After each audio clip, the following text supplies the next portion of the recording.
By the time dawn reached Kane Sutton's cabin, it had already been awake for an hour. The stove spoke first, metal ticks, a low draft hum, the soft settling sound of split tamarack becoming heat. Then came the dog, an old blue heeler named Misko, nails clicking from the rug to the plank floor, circling once before pressing his flank against Kane's shin like a reminder to keep moving. Kane stood in long underwear, wool shirt open at the throat, listening to the weather before he bothered with the clock. The North Shore gave you its own time. Wind direction at daybreak mattered more than what any number said. His cabin sat 2 miles past the last ploughed road, tucked in cedar and spruce above a narrow bay of Lake Superior. Cedar logs dark with age, small windows. A woodpile stacked shoulder-high along the west wall where storms came in hard. In summer, city people called it beautiful when they saw it from the water. In October, with rain needling sideways and grey lake shouldering rock all day, it was less beautiful than honest. He had lived there 32 years with Marlene and 3 without her. Some mornings grief came sharp as cold iron, some mornings dull as old bruise. This one was somewhere in between. He caught himself glancing at the second mug as he still did, then turned that glance into a task. He filled only one enamel cup, boiled lake water in a blackened kettle, crumbled a strip of dried whitefish into Misko's bowl, opened the door and stepped into air that smelled of wet leaves, distant ice, and something metallic coming off the lake. People in town said Kane was quiet. What they meant was he watched before he spoke. He had learned that from his grandfather long before he learned it from fire. 30 years on wildland cruise had trained the rest into him, the reading of slope and fuel, the way wind ran through different timber, the way silence itself could be a sign. He had hiked into crown fires under August thunder and dug line through nights so hot his beard had curled from radiant heat. He had watched green pine go off like match heads in the right wind. Men with louder voices than his called him steady when things turned bad. He took that as enough. After Marlene's winter stroke, steadiness became chores done the old way. He split wood by hand even when a neighbour offered a gas splitter, checked rabbit snares in the alder strip, hauled water through a hand-augered ice hole once freeze-up came. Mended whitefish net floats by lantern light, with fingers that still remembered knotwork better than they remembered names. He spoke mostly to Misko and the stove, and occasionally to the ravens. Thursdays he drove into town for mail, lamp oil, and whatever gossip stuck to the counter at the co-op. He listened and nodded. Sometimes someone asked after him in that soft, careful tone people used for widowers. "You doing okay out there, Kane?" "Doing what needs doing," he'd say. It was enough for them. Mostly, it was enough for him. Late in October, 4 days after the first skim ice formed in the bay, then melted again under strange warmth, Kane walked down to his fish rack before full light. He carried a pail and a length of line to rehang the last smoked whitefish. Gulls usually found him first, shrieking from the drift logs. Fox sign usually threaded the edge of the sand. Some morning or other, a mink would leave neat little punctuation marks under the poles. That morning, there was nothing. No gull cry, no pecking, no torn scraps below the rack. The fish hung untouched in the damp air, and even Misko kept close, ears tipped forward but no interest in scavenging. Kane set the pail down and stood still until his own breath stopped sounding loud. Then he saw the tracks. They began where the wet sand darkened near the rack line and moved along the curve of the bay in a patient line.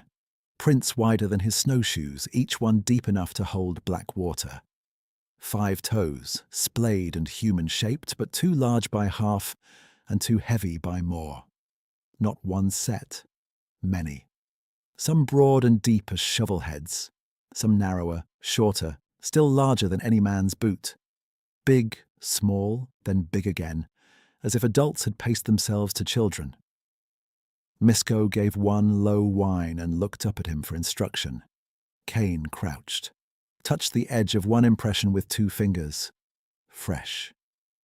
Rain in the night had softened the top layer, but the cut edges still held.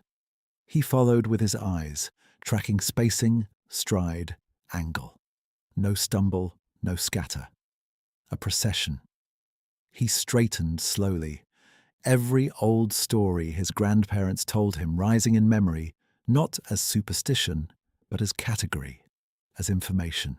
The old ones had words for beings who kept mostly to deep timber and high swales, who were seen rarely and never by accident. They were called cousins by some, forest relatives by others, never circus names, never jokes. His grandfather had told him once beside a winter stove, "If one crosses your path, let it cross. If many come together into open day, pay attention. They are not showing themselves for fun." Kane gathered his fish and went home without lingering. He did not call town.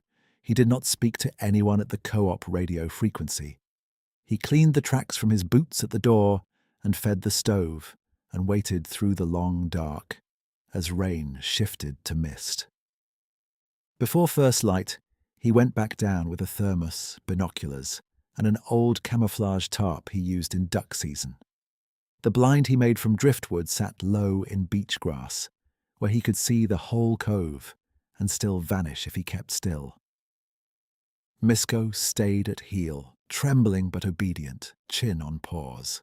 The lake wore fog like breath that morning, not thick enough to hide motion, just enough to turn shapes uncertain until they came closer. Kane watched the horizon go from black to lead grey, then to pearl, and listened.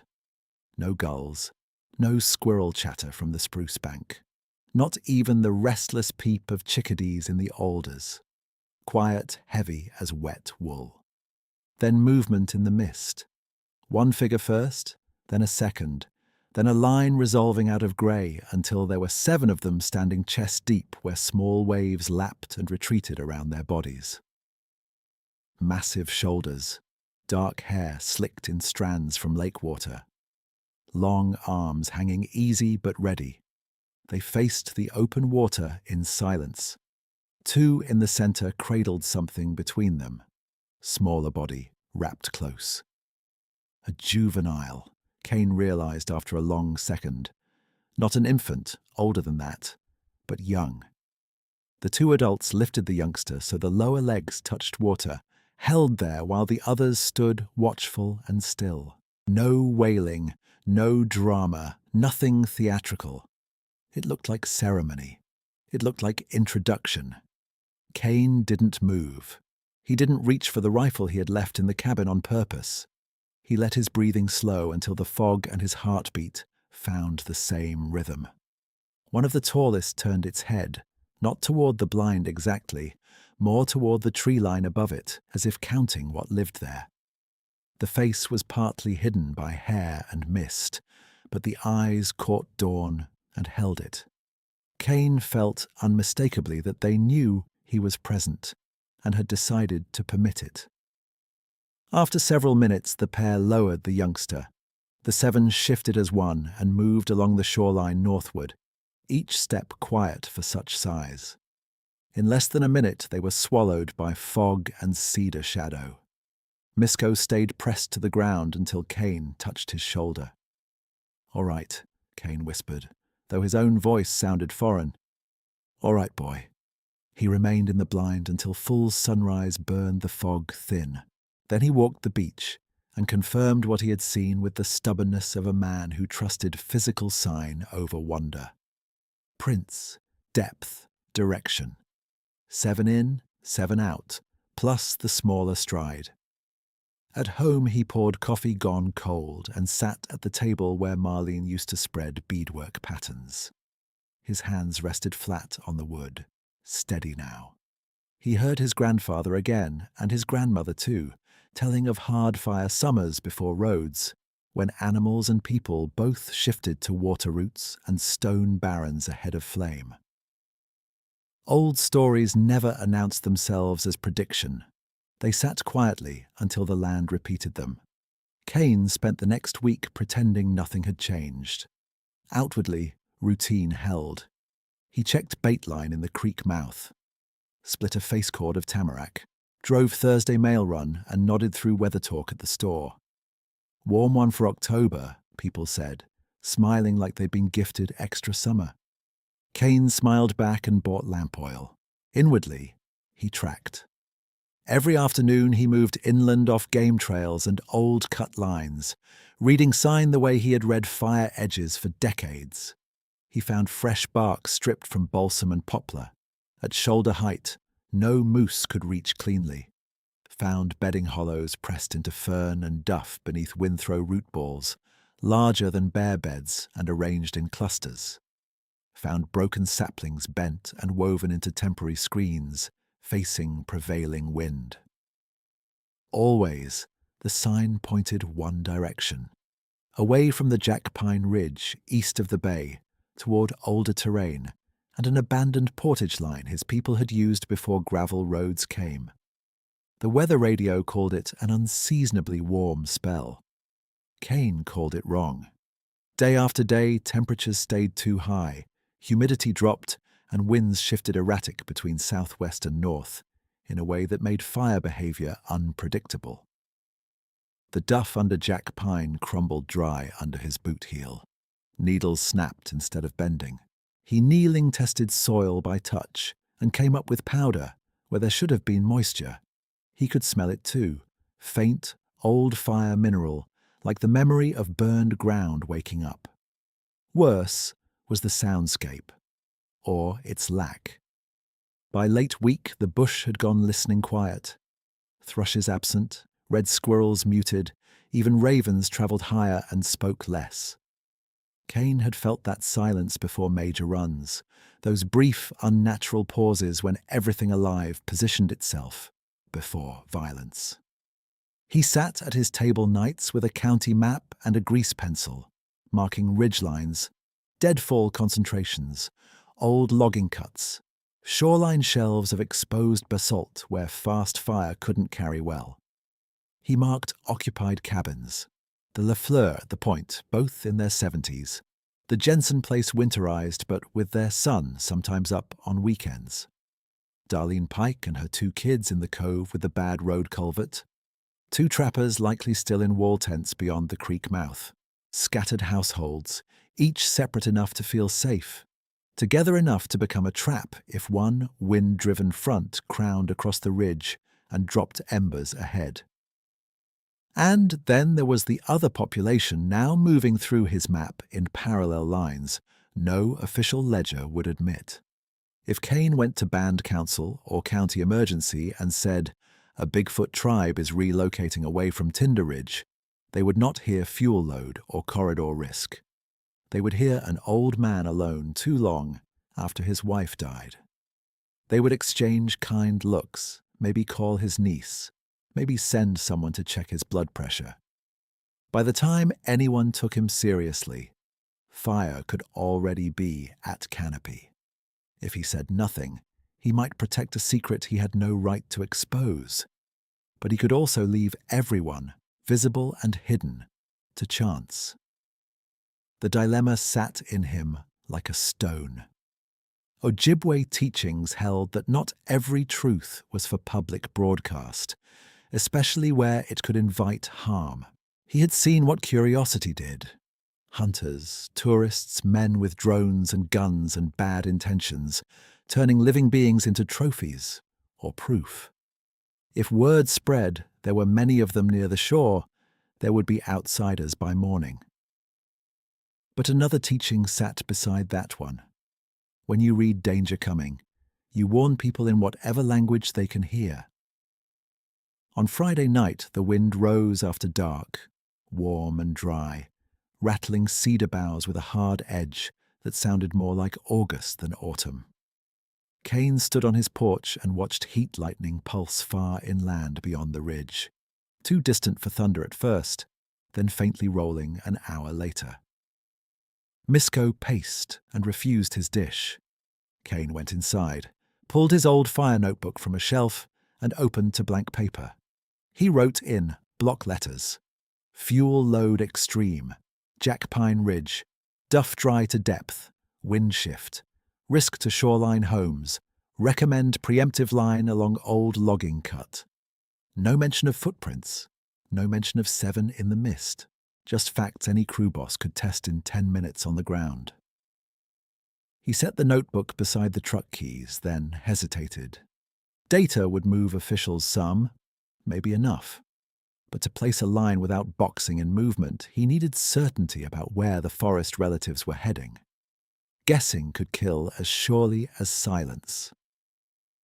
Near midnight, he banked the stove, laid out wool and rain gear, and sat one last time at Marlene's side of the table. In the window glass, he could see his own face lined and tired, and behind it, the dark cedar wall where her coat still hung untouched. "You always told me," he said softly to the empty room. "Do the next right thing, not the loud thing." Misko lifted his head from the rug. Kane nodded once, decisions settling. At first light, he would follow the freshest tracks inland, far enough to understand the corridor for sure. Then he would drive to the volunteer station and argue for action in the only terms they would accept. If he had to stand in front of men half his age and let them think he was just an old firefighter worried about dry needles, he could do that. Pride had never kept anyone alive. Outside, the wind shifted again, carrying for a brief second a scent like heated resin and distant smoke, though no flame yet showed. Kane blew out the lantern and waited for dawn. Dawn came thin and colourless, like a blade drawn slow from a sheath. Kane was already dressed when the first light touched the east window. Wool pants, old fire crew suspenders, Filson jacket shiny at the elbows, day pack with thermos, map case, compass, notebook, 2 protein bars gone stale but still edible. He laced his boots while Misko watched from the rug, ears up, body tense. "Not today," Kane told him. The dog stood anyway, tail stiff, and followed him to the door. Kane paused with his hand on the latch. In the dark glass he caught his own reflection. Creased face, white at the temples, eyes that had seen too much flame to mistake warning for nerves. He looked down at Misko and sighed. All right, heel and quiet. They stepped into air that felt wrong for late October, warm enough to carry damp rot from the leaf litter, dry enough beneath it to sting his nose. The wind moved in brief, uncertain pushes, then died, then moved again from a slightly different angle as if it couldn't settle on a direction. Kane didn't go straight to the beach this time. He cut behind the woodpile, crossed the narrow deer path that climbed toward the moraine, and found what he'd hoped not to find, and expected anyway. Fresh impressions in black soil where no rain had fallen overnight to soften edges. Big prints, small prints, lots of them. The corridor had shifted closer to his cabin before turning inland. He crouched and measured with his handspan, then with the folding rule he kept in his side pocket from old fireline days. He wrote the numbers without commentary. Width, length, depth, direction of travel, stride interval, data first, wonder later. They moved north-northeast along a low swale, avoiding open granite and keeping to cover where cedar shadow held. Kane followed at a distance that felt respectful, not stalking, not trailing close, reading. The sign multiplied as the ground rose. Bark peeled high from poplar trunks in long, curling strips. Fern beds pressed flat in ovals big as mattresses. A cluster of snapped hazel stems twisted together into windbreak shape, recent enough that leaves still held moisture in their torn veins. At one muddy seep, he found prints, as if the whole group had funneled through the same narrow gap, organized but hurried. Misko stopped there and looked back toward the lake, a soft rumble in his chest. "I know," Kane murmured. "Keep moving." By mid-morning, he reached the shoulder of Jack Pine Ridge and wished he hadn't. The ground was tinder. He drove his knife into the duff and peeled back the top layer. Grey-brown dust for 2 inches before damp began, when it should have stayed spongy all the way down this time of year. Needles crackled underfoot. Deadfall lay jackstrawed across slope and bench, resin-rich branches cured to matchsticks. One lightning strike, one careless barrel burn, one hot muffler in the wrong place, and the whole ridge would run like a fuse. He stood still and listened. Nothing. No kinglet chatter. No squirrel scolds. No woodpecker taps. Only wind finding dry needles, and the occasional faint groan of trees rubbing. That silence had a texture he knew in his bones. It was the same listening quiet that came before Crown runs, before everybody started shouting and digging and praying to weather that had already made up its mind. He took a bearing from the ridge to the old logging cut west of the bay, took another from the cut to the basalt shelf below Twin Notch. He sketched choke points and likely ember-cast arcs if the wind swung south. Then he turned downhill before noon. Heat could build convection and make his own judgment less clear. At the cabin, he filled Misko's bowl, washed his face at the sink, and sat by the radio set bolted near the pantry door. Not the town gossip frequency, the volunteer station channel he rarely used unless storms took lines down. He keyed the mic. "Station, this is Sutton on North Shore Spur. You copy?" Static, then a younger voice. "Copy, Kane, go ahead." "Need somebody to put boots on Jack Pine East Ridge today. Fuel's primed, duff dried deeper than it should be, wind unstable. You should consider putting in a preventative scrape on old logging cut before dark." A pause, paper shuffling on the other end. "Any smoke showing?" "Not yet." "Any ignition source confirmed?" "Heat lightning inland last night, more forecast." Another pause, longer. "You know protocol, Kane. No active fire, we can't roll county assets for line work. Season crew mostly stood down." Kane kept his tone flat. "I'm not asking for county assets. I'm asking for local volunteers and one skidder before we need helicopters." A small breath of a laugh, not cruel, just weary. "You still think like August, old man. Fire doesn't care what month it is." No answer for 3 beats. "I'll pass it up," the voice said at last. "Can't promise." "Pass fast." He set the mic down harder than he meant to. By afternoon, he was in the truck, gravel popping under worn tires as he crawled the spur road toward the highway junction.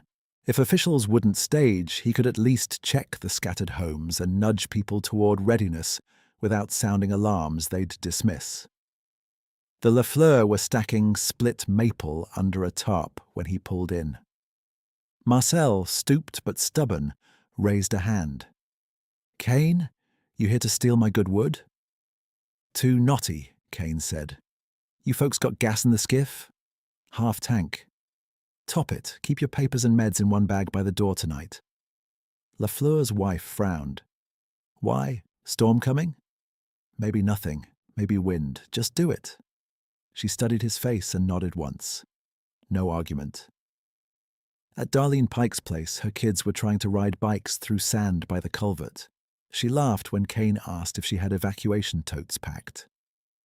"Kane, it's October. You talking flood?" "No." "Talking maybe fast fire if ridge catches." Her laughter faded. "Fire? Now?" "Just be ready. If I come honking after dark, don't stop to debate." She held his gaze, then called the kids over and told them to help her check the outboard fuel cans. Kane drove off before thanks could turn into questions. By dusk, high cloud had thickened inland. Heat lightning stitched pale lines behind the ridge with almost no thunder. Misko paced again that night, moving from door to window to stove and back, nails clicking a restless pattern Kane could feel in his own teeth. Just after midnight, a single hard knock sounded from the timber beyond the shed. Not branch fall, not axe, a resonant wood-on-wood crack. Misko froze and stared at the dark.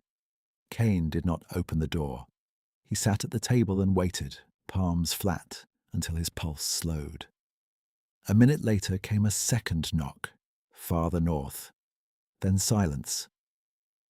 Sunday broke with a weak red sun behind haze. Kane walked the same inland route and found two new things he didn't like. First, a TV tracks cutting across the old portage corridor near the cranberry bog, fresh enough that water still glistened in the tread marks.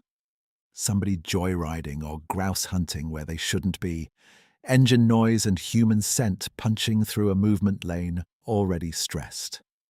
Second, cigarette butts near a jackpine snag, one still damp with spit, both dropped in needle duff that would light like paper if the wind freshened. He pocketed the butts and ground the area with his boot till mineral soil showed. He followed the larger prints beyond that crossing and noticed the pattern had tightened. Strides shorter in places, turns gentler, as if the group was accommodating weaker members. Not a sprint away from danger, a managed relocation. At noon, the weather radio issued a dry thunderstorm watch, and language Kane had heard too few times this far north in autumn. Elevated fire weather conditions.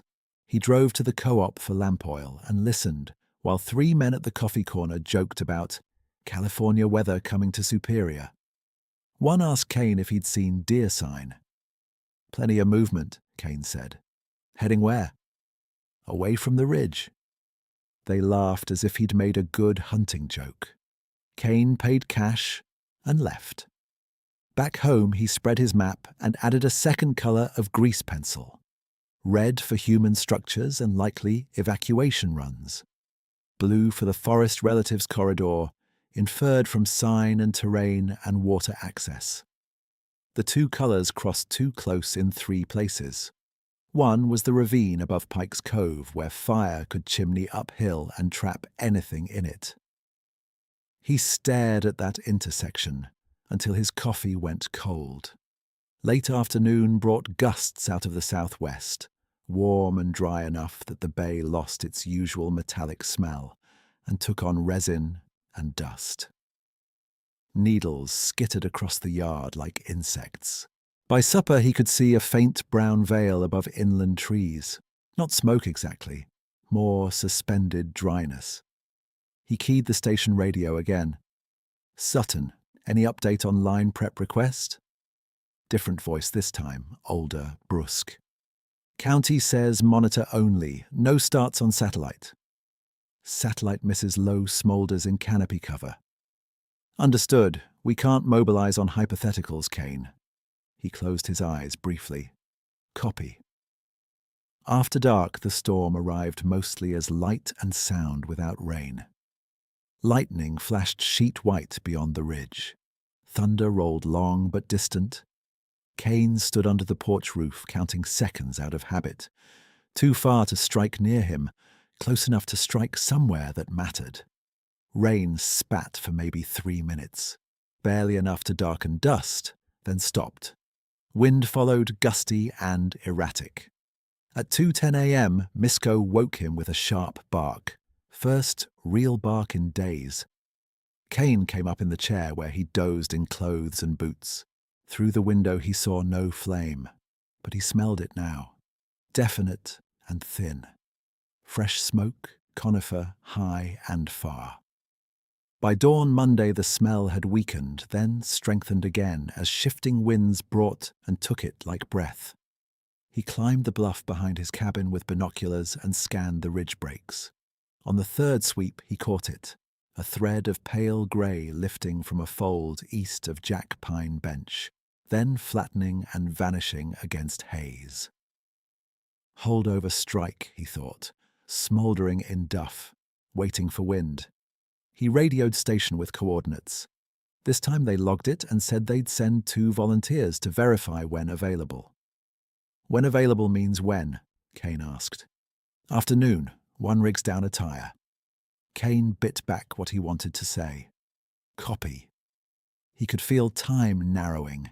He leashed Misko and started inland again, faster now, angling not for the smoke, but for the corridor.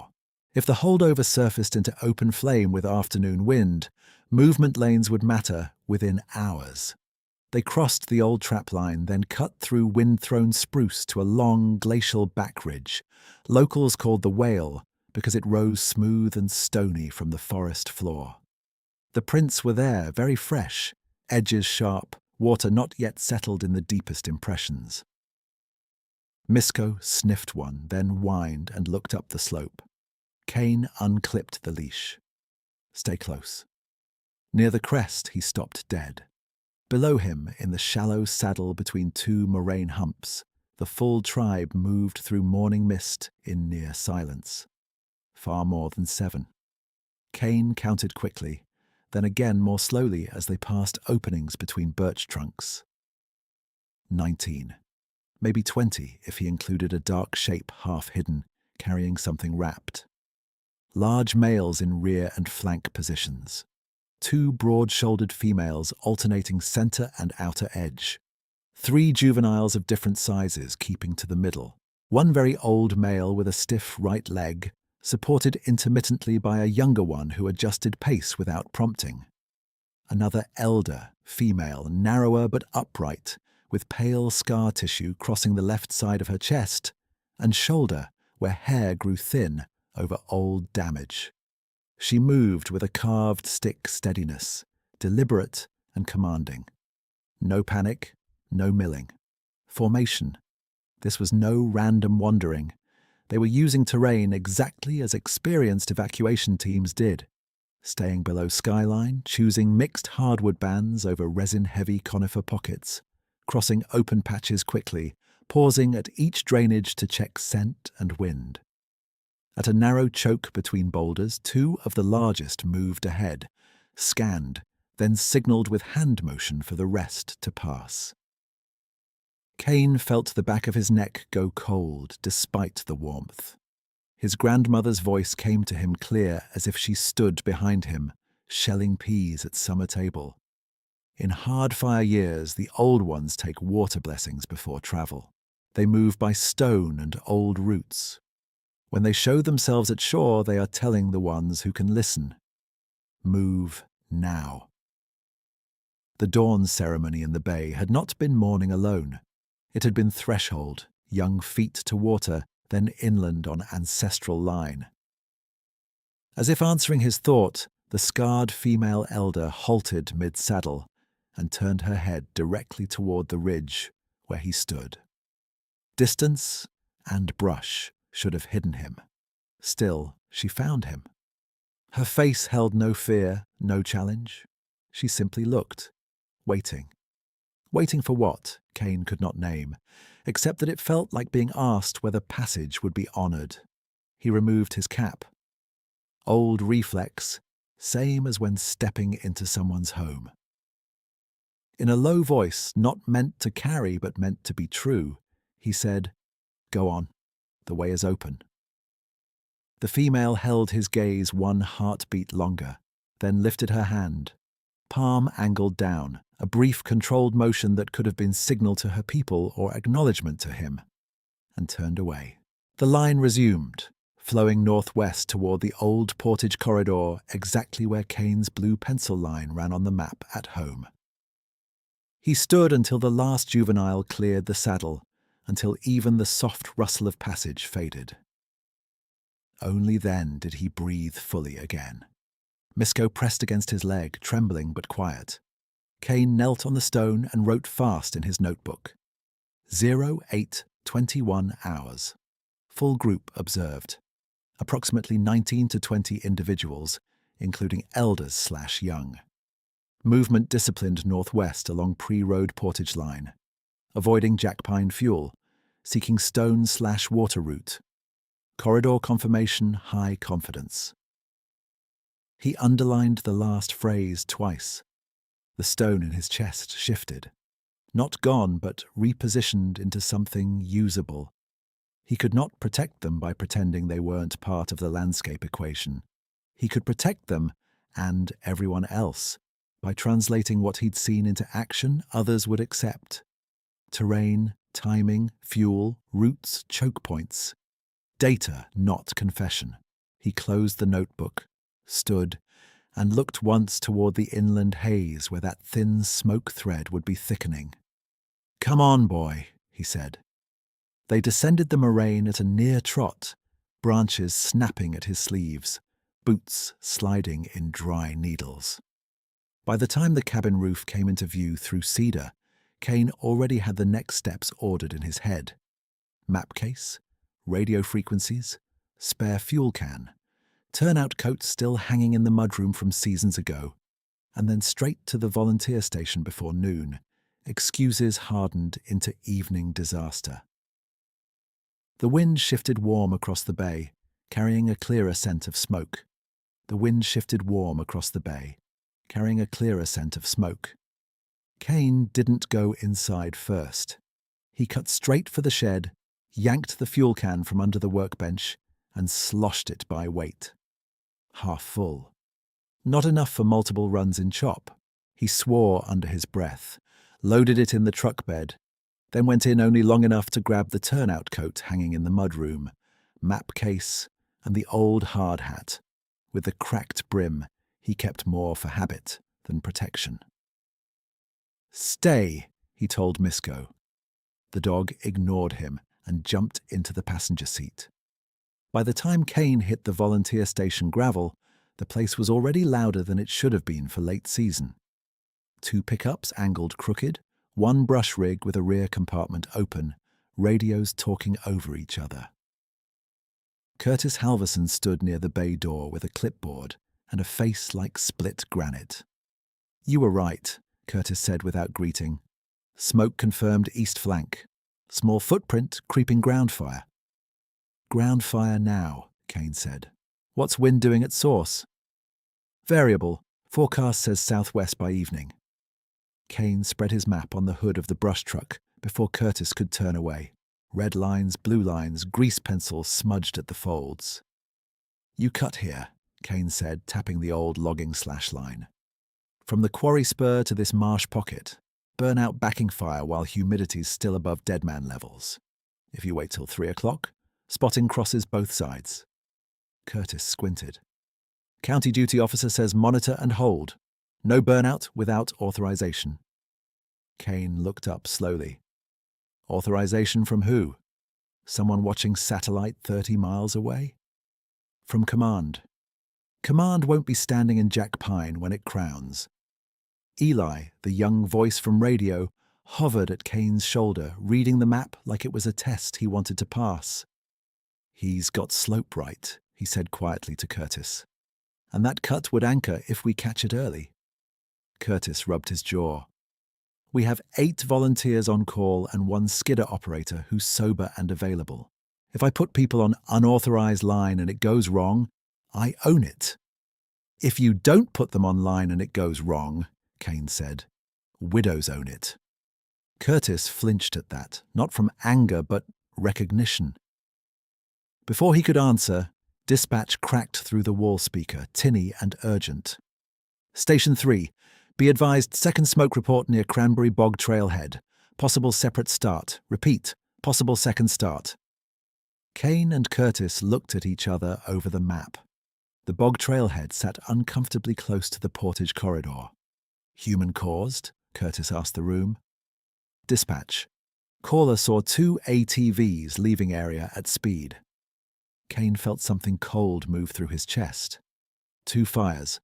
Opposite sides of the same movement lanes. A pincer. Curtis snapped into command voice. "Eli, Tommy, rig up. We recon primary column first.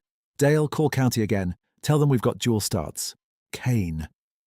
"I'm coming." Curtis hesitated, then nodded once. "Your advisory only." They rolled out in 3 vehicles, dust hanging in hot air behind them. At the first ridge turnout, they could see it plain. Pale smoke no longer a thread, Now a smeared column pushing low under inversion. Not towering yet, but feeding. A second thinner plume marked the bog side. Kane gave bearings while Eli marked GPS points. The younger man's hand shook, only slightly. At 11:30, County finally responded by radio, voice clipped and bureaucratic. No burnout approved. Priority is structure protection along Highway 61 corridor. Maintain observation and initial attack where safe. Kane took the mic from Eli before Curtis could stop him. Your highway corridor is not where people are boxed. Shoreline spurs are dead ends with cliff and water. You lose egress if this runs. A beat of static. Then, copy concerns, resources limited. Concern limited. Kane handed the mic back like it had gone bad in his palm. By noon, they had eyes on active flame creeping through needle litter, licking at deadfall, torching individual saplings in angry little bursts. Still stoppable, Kane thought. Still. Then the southwest gust hit. It came down slope in one hard exhale, laid the flame over and sent embers skipping ahead like thrown beads. 3, 4, 6 spot ignitions winked into life beyond the nearest natural break. The first line of defense was gone before it existed. Curtis swore. All right, to hell with approval, we're cutting. They started along the old logging cut with the skidder clawing slash to mineral soil, and volunteers scraping with Pulaskis where machine couldn't reach. Kane worked beside men 40 years younger, lungs burning from smoke and dry air, shoulders remembering rhythms his age had no business keeping. He called spacing, watched wind, kept glancing toward the north where the blue corridor on his map lay invisible behind timber and haze. At 1:30 for 20 minutes it looked like it might hold. The line was ugly but continuous, a raw brown scar through needles and brush. Eli started a cautious backburn on the safe side, flame crawling against wind just as it should, consuming light fuels in a controlled, hungry whisper. Then weather betrayed them again. A convective pulse rose off the main fire, twisted and dropped a scatter of embers well past the unfinished eastern segment, right into an old slash pile packed with cured branches and resin pockets. It ignited with a sound like a shot. Flame vaulted 20 feet in a breath. Spot over, Eli yelled. Volunteers pivoted, tried to pinch it at the heel, but the gusts turned erratic, quartering from 2 directions. Burning cones rolled downhill. One bounced under Tommy Breault's chaps and lit the cuff. He slapped it out but went down hard, ankle folding under him with an audible crack. Kane and Curtis dragged him clear while Dale hit the area with a bladder pump. Smoke thickened to brown-black. Visibility dropped to 30 yards. "Withdraw to anchor," Curtis shouted. "Now!" No one argued. They fell back coughing, faces blackened, eyes streaming. The half-built line burned through in 3 places within minutes, backburns swallowed and reversed. At the turnout, Tommy lay in the truck bed biting on his glove while Eli splintered the ankle with 2 shovel handles and duct tape. Kane stood at the edge of the gravel and watched flame fingers thread through timber where his map said, "They must not." This wasn't a delay. This was failure. County came on channel at 2:10 with the tone Kane hated most. Managerial calm over mounting loss. All units discontinue offensive line construction, shift to point protection and evacuation readiness. Aerial support delayed due crosswind and visibility. Delayed. As if delay were a neutral fact. Curtis met Kane's eyes. "I can keep 1 rig for shoreline warning runs. That's it. If this jumps the ravine, we go defensive only." Kane nodded once, jaw tight. "I'll take warning runs." "You're not on roster." "Then pretend you didn't see me." Curtis looked like he might refuse, then didn't. "Channel 4 for local traffic. If you get trapped, I can't come for you till triage clears. Kane gave a humorless half-smile. Story of every fire. He drove hard back toward Home Spur, smoke now visible in intermittent curtains through trees. At his cabin, wind had dropped ash the size of moth wings across the porch. Misko met him at the door, wild-eyed and whining. Kane loaded the skiff trailer hitch, extra fuel, emergency blankets, and 2 old marine flares. His hands moved fast, but not smooth. Twice, he dropped the same wrench. Inside, he reached for the map board he'd built over days and found it speckled with wet ash, where a draft had pushed smoke down the chimney and into the room. He rolled it anyway, shoved it in a tube, and leaned both palms on the table till the dizziness passed. For 1 full minute, doubt got him. He had read it right. He had acted early. He had used every language officials respected.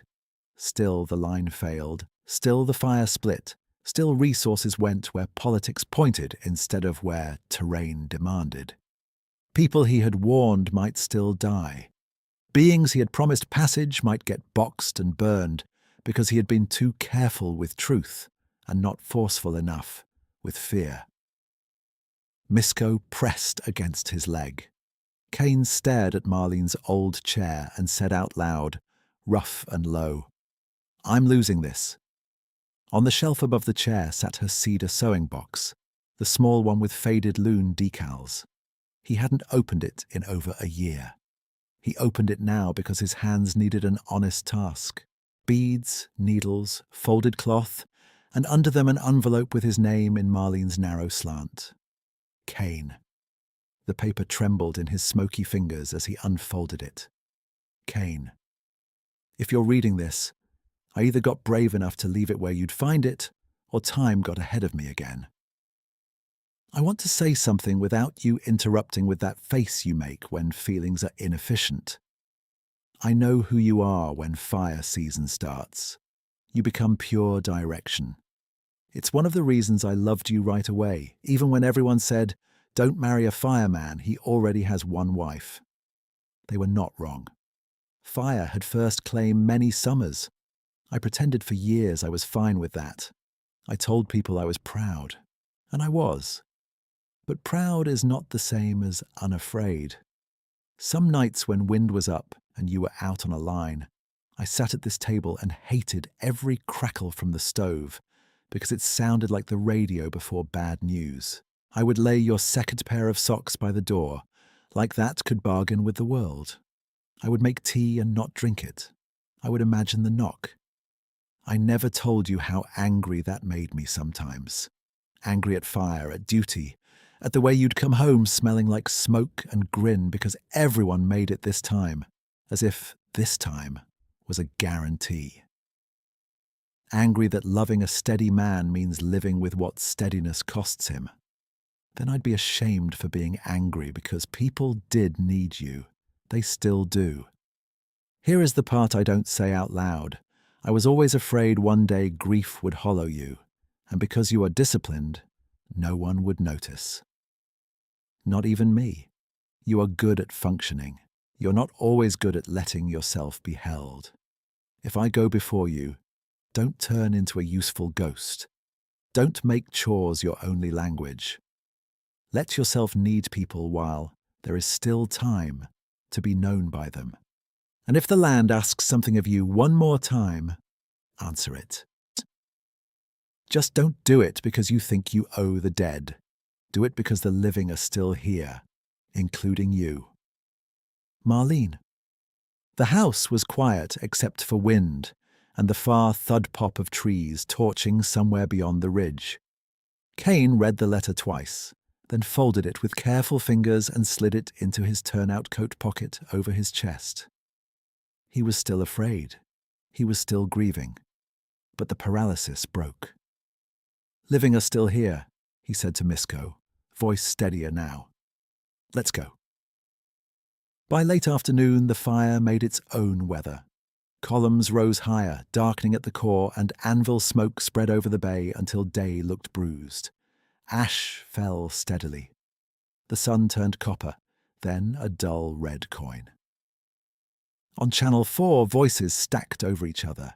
Check-ins, location calls, a child crying somewhere near an open mic. Curtis trying to impose order. Kane hit the Lafleur first. They were ready, bags by the door, skiff fueled. Good. He sent them toward the marina at Two Harbours before waves worsened.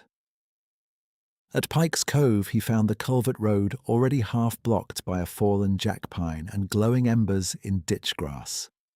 Darlene had both kids in life jackets, eyes too wide but quiet. "You came," she said, and the relief in her face was almost anger. "Told you I would." He helped them load the truck with one tote each and drove ahead, clearing smaller limbs with a Pulaski until they reached the junction. Behind them, a gust pushed sparks across the road they'd just left. On radio, Eli came through, breathless. "All units, be advised. Fire crossed lower ravine. Repeat, crossed lower ravine. Spotting toward Bayside. We have structure ignition at Jensen Outbuilding." Kane looked north toward the hidden corridor and did math he didn't want to do. If fire crossed the ravine and the bog start kept spreading, the old portage line narrowed to one viable outlet toward the basalt shelf below Twin Notch, same shelf he had marked days ago. Then another call, this one from a trapper's handheld, signal cutting in and out. "Smoke in the creek cut, can't see, partner down maybe." Static swallowed the rest. Curtis. "Unknown caller, key twice if you copy." No response. A new voice broke in, panicked, male. Likely one of the ATV riders finally scared sober. "We're at Bog Trailhead. Fire on both sides. We can't get the machines started." Curtis snapped. "Leave the machines. Move to open ground south now." The man kept talking over him. Incoherent. Kane pulled off at his cabin just long enough to hitch the skiff and drag it down to the narrow launch below his property. Waves were building under shifting wind, but water was still safer than road for the outer cabins. Misko jumped into the bow without being told. As Kane shoved off, a roar rolled across the timbered slope behind him, the deep freight train sound of Crown Fire finally committing. He turned and saw flame running treetops in a jagged orange line, leaping gap to gap faster than any man could outrun on foot. On the north point, beyond smoke and distance, shapes moved between black spruce trunks, too tall, too broad for deer, a line of them angling toward the same shoreline stone he'd circled in blue. Fire behind them, water and cliff ahead. Channel 4 crackled in his pocket. "All shoreline units, immediate evacuation. Repeat, immediate. Wind shift Lakewood in 30 minutes or less." Kane opened the throttle. The skiff slammed into chop, spray bitter with ash. Ahead, the bay narrowed into smoke and red light, and he could no longer tell which lives he could reach in time and which he could only bear witness to. Ahead, the bay narrowed into smoke and red light, and he could no longer tell which lives he could reach in time and which he could only bear witness to. He kept the throttle high until the skiff's hull shuddered, then eased just enough to read water between floating ash mats. The shoreline blurred in and out behind veils of smoke. Black spruce, rock, one dock post, then nothing. Misko crouched low in the bow, teeth bared at the noise. "Channel 4, this is Sutton-on-Water," Kane shouted into the handheld clipped to his coat. "I'm making North Point sweep. Anybody at Jensen property, key twice." Static. Then 2 clicks. Kane swung the skiff toward the point. The Jensen dock appeared at the last second, half hidden by smoke. 2 figures waved from shore, one tall, one small.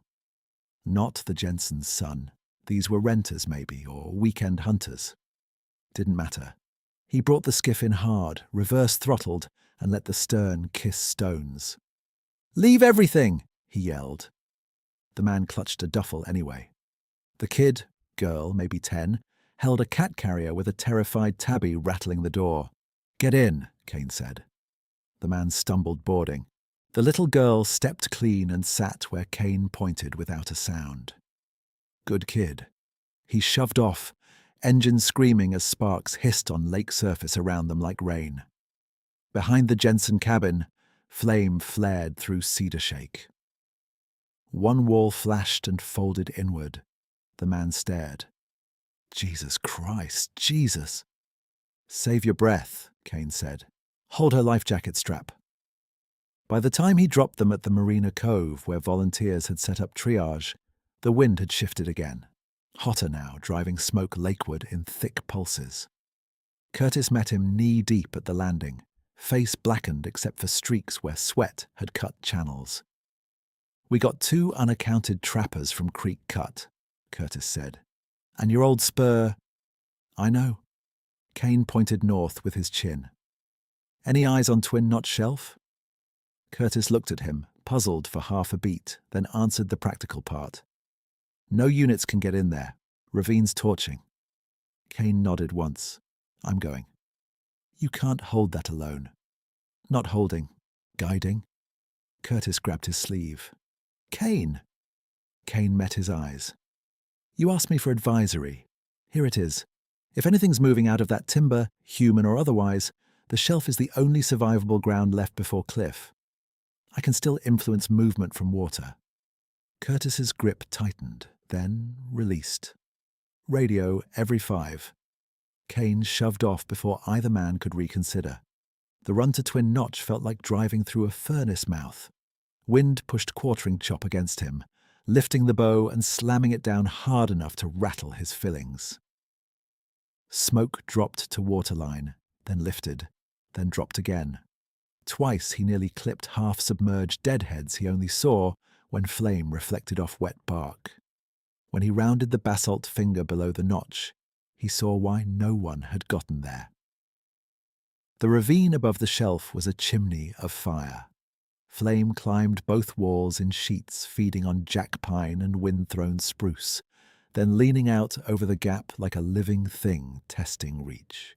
Embers streamed ahead, thousands of them blown into the narrow strip of scrub between ravine mouth and cliff edge. And in that strip, half-veiled in orange dark, movement. Tall silhouettes bunched and broke. The tribe had reached the choke, but not cleared it. Front ranks hesitated at the open shelf where wind blasted smoke sideways. Behind them, younger ones pressed close, confused by heat and noise. One juvenile darted toward the ravine lip and was hauled back by a larger arm. Damn it, Kane breathed. He cut the engine and let the skiff drift behind the basalt finger long enough to think in clean steps.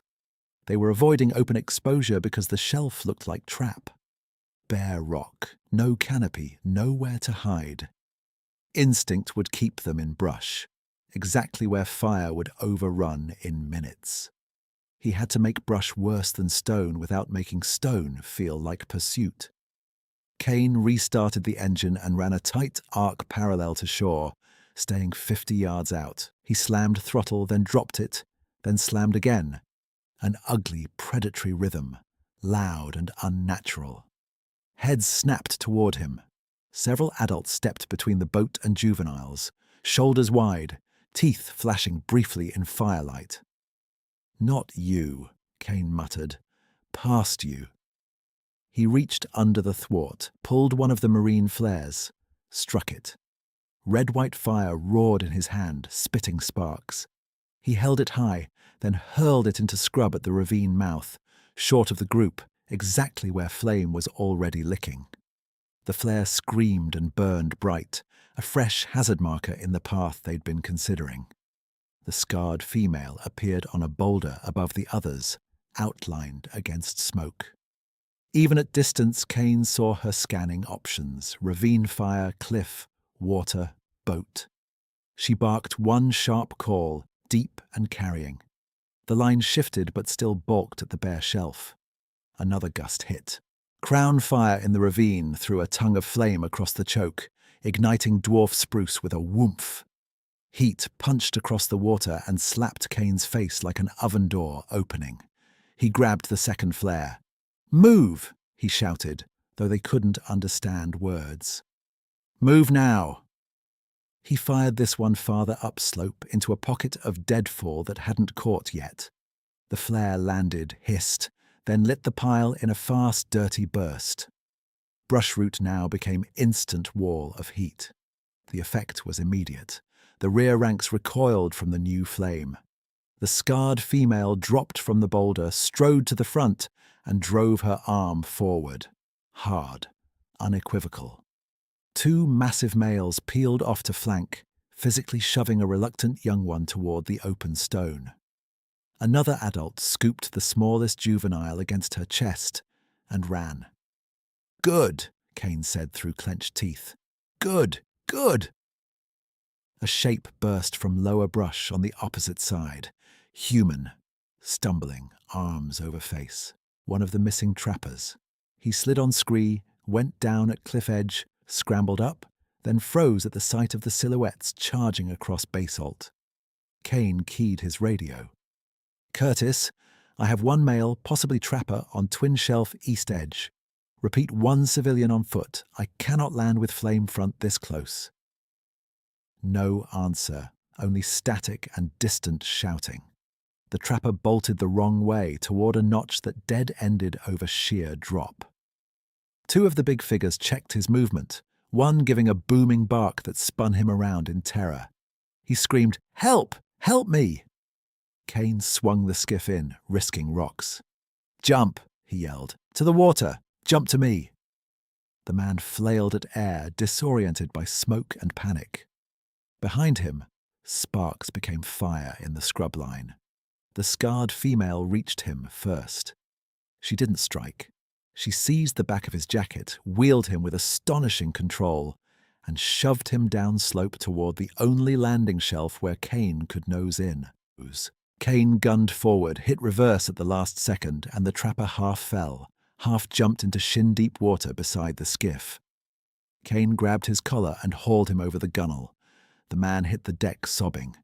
What are those?" "Alive," Kane snapped. "Keep your head down." He looked back once more.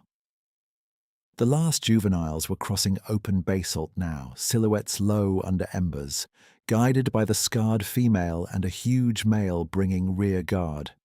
For 3 seconds they and Kane moved in parallel, him on water, them on stone, fire chasing both. Then the wind did what he'd needed all day and feared all day. It broke hard lakeward. Smoke flattened toward open water. Flame that had been leaning uphill turned sideways, losing vertical hunger. The ravine still burned, but its forward throw faltered just enough for the last rear guard to clear onto black rock beyond continuous fuel. One of the largest stopped, turned toward Kane and lifted an arm once. Same controlled motion as on the moraine, before vanishing with the others into smoke and night beyond the shelf. Kane didn't salute back. Both hands were on the tiller, knuckles white, steering for open water while embers peppered the lake around him. The fire did not surrender. It changed tactics. For the next 6 hours it ran laterally along the ridge in ragged bursts, dropping new spot fires down gullies and jumping 2 roads everyone had called safe at noon. Kane made 4 more water runs in darkness and emberfall, guided by memory of shoreline contours more than sight. On the second run, he picked up the second trapper from a beaver slide where he had wrapped himself in a wet tarp and nearly inhaled himself unconscious. On the third, he ferried an elderly couple from an unnamed cabin whose propane tank vented with a shriek just as they pushed off. On the fourth, he carried Eli and 2 backpack pumps to a dock fire threatening to spread to stored fuel cans.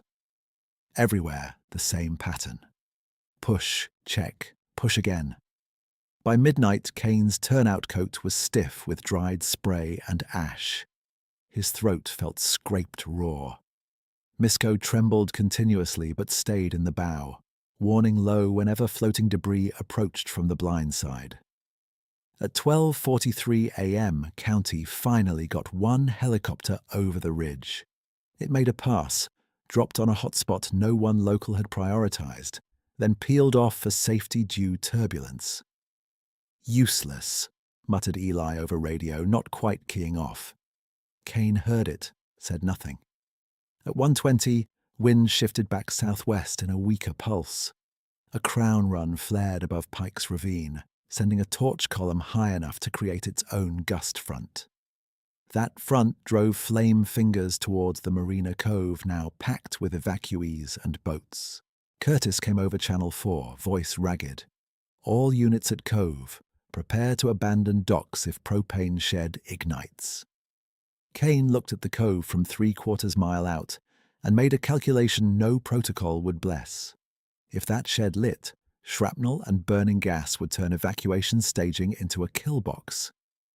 He had one flare pistol left in the emergency kit and a narrow timing window. He throttled toward the cove, came in behind the fuel shed where sparse gravel and wet, algae-coated rock. He yelled for 2 volunteers to clear civilians 50 yards uphill. They started arguing about authorization. "Do it!" Kane roared, and something in his tone cut through. He fired the flare not at the shed, but at the strip of knee-high grass and driftwood between shed and active spot fire, deliberately igniting a short, hot strip where he could control it. Eli, catching on instantly, ran with a pump line and knocked flame back toward the blackened edge, creating a crude but effective burned buffer that starved the advancing spot of fine fuels. It was messy and too close and absolutely against tidy procedure. It worked. The spot fire hit the black and faltered. The propane shed hissed from heat, but did not vent. The cove held. Kane dropped to one knee, coughing hard enough to see sparks. Eli knelt beside him, thumped his back once. "You okay?" Kane spat black phlegm into gravel. "Been better." By 2:10 a.m., major forward spread slowed. Not stopped, never that clean, but slowed enough that crews could shift from pure evacuation to point protection with a fighting chance. The fire had spent itself in the hottest fuels and now hit mixed hardwood bands and rock breaks that took its teeth. Defeat, when it came, looked less like collapse than exhaustion. At dawn, the main front still smouldered and flared in pockets, but the catastrophic run everyone feared had been checked short of the densest cluster of shoreline homes. No bodies, no missing civilians, 2 serious injuries, both survivable. Several structures lost, many scorched, most standing.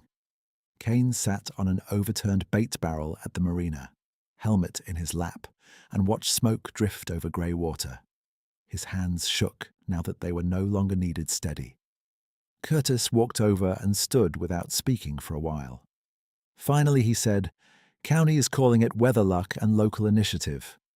Kane gave a dry half-laugh that turned into a cough. "Let them." Curtis stared out toward Twin Notch, eyes narrowed. "Whatever you did out there on the water, it bought time where nothing else could." Kane said nothing. Curtis looked at him sideways. "I'm not asking for details you don't want to give. Just—" he cleared his throat. "Just know I saw enough to trust your map next time before the first spark." "Next time," Kane repeated softly, hating and accepting the phrase in equal measure. At noon, clouds thickened from the northwest. By evening, rain arrived. Not dramatic, just steady, cold and real. It tapped on boat hulls, hissed on hot snags, soaked ash into black paste, and turned the entire shore into the smell of wet charcoal and relief.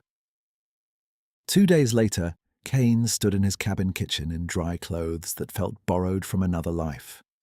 Misko slept so hard by the stove, he twitched in dreams. Rain still threaded off the eaves. Kane took Marlene's letter from his turnout coat pocket, edges softened by sweat and smoke now. He smoothed it on the table and read it again, slower this time, stopping at the lines he'd skipped in crisis. "I was always afraid one day grief would hollow you. Don't make chores your only language. If the land asks something of you one more time, answer it. He swallowed, then looked at the second page he hadn't unfolded before. Stuck from damp, nearly missed in the rush. He eased it open. One more thing, stubborn man. If you do answer the land again, come back from it. Not just your body. Come back where people can reach you. Love is not a museum display you dust once a week. It is a daily mess. Let it be messy. And stop pretending I never saw you cry. I saw.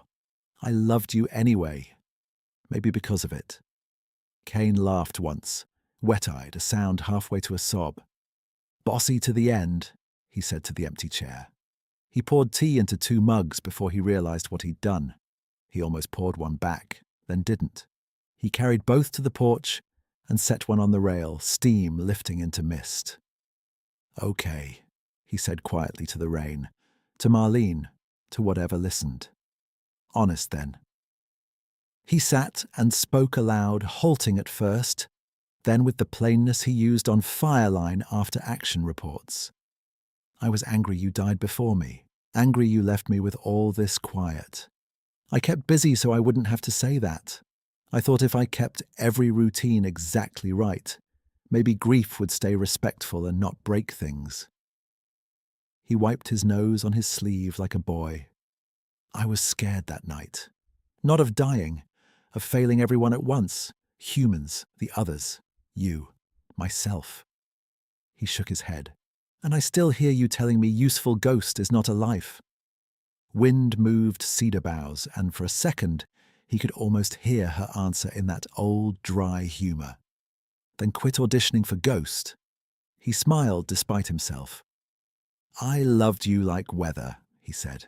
Constant, whether I named it or not. I love you still. But I heard you. I came back. The porch stayed empty except for him and the dog and the rain. It was enough, not closure, that word had always sounded like a lid, but an opening. He lifted her mug in a small toast before pouring it at the base of the cedar, where she used to hang wind chimes. Daily mess, he said. I can try. By freeze-up week, the shoreline looked patched but alive. At Pike's Cove, blackened trunks stood among surviving birch-like char and bone. Yet the house remained. Darlene's kids helped Kane and Eli replace the culvert guard and laughed every time Misko stole a glove and ran 3-legged circles.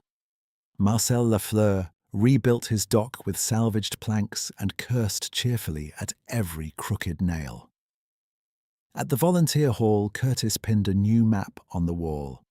Old logging cuts highlighted, shoreline choke points marked, and a handwritten note in red at the bottom. Pre-season line scout, Sutton Route. No one asked Kane to explain why one corridor near Twin Notch was marked with a blue hash, and the annotation, no equipment. Keep clear during event. Curtis had simply copied it from Kane's map and left it at that. One dusk, carrying split tamarack to the shed, Kane found prints beyond the woodpile in damp earth where no boot had gone. 4 impressions. Deliberate. Deep. Not random passing, placed where he would see them from the door. Beside them, on the flat stump he used as a chopping block, lay a neat bundle of choke cherry stems tied with twisted grass. Kane stood a long while, breath fogging. Then he set down 2 smoked whitefish fillets wrapped in clean birch bark and stepped back without looking over his shoulder. Miigwesh, he said into the trees. At community supper in the band hall, people packed folding chairs and paper plates with venison stew and fry bread. Smoke-damaged stories moved table to table, growing and shrinking as stories do. When Curtis tapped a spoon on his mug and asked Kane to say a few words about preparedness, Kane stood slowly, cap in hand. He did not mention 7 figures in mist. He did not mention an arm raised on burning stone. He said, most of you know the practical list. Fuel cans filled, meds packed, papers by door, 1 plan for road and 1 for water. Keep doing that. He looked around the room.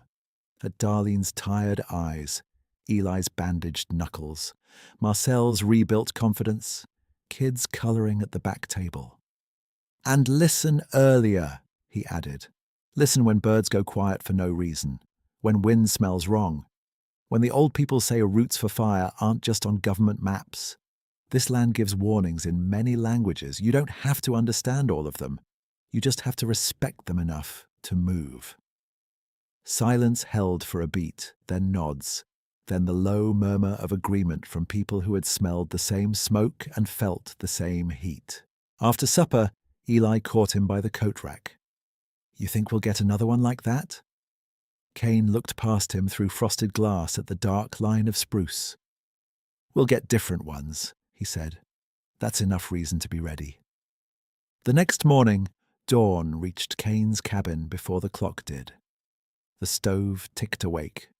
Misko thumped his tail from the rug. Kane stood in wool socks at the window with one enamel mug in hand and another beside it on the sill, out of habit and choice both. Across the bay, mist lifted in slow bands from black water. On the far basalt shoulder below Twin Notch, just visible between cedar trunks, a tall, dark shape stood for a moment in profile, then stepped back into timber. Kane did not wave. He did not need to. He fed the stove, pulled on his jacket, and stepped into the cold day where weather and work and memory waited together. No longer emptiness alone, but company of the oldest kind, not owned, not explained, recognized.